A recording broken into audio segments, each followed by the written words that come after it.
Eto na nga, masakit na yung ulo ko. Hindi ko alam kung paano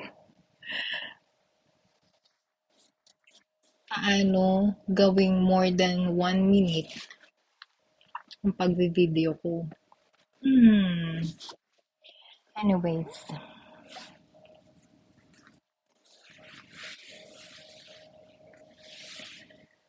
ay, pa-share na lang. Baka magkakapera.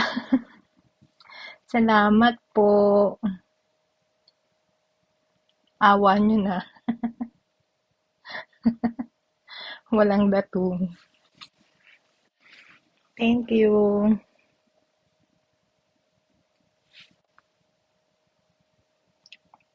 Shoutout kay Justin. Justin Mamaril. Manood ka, anak.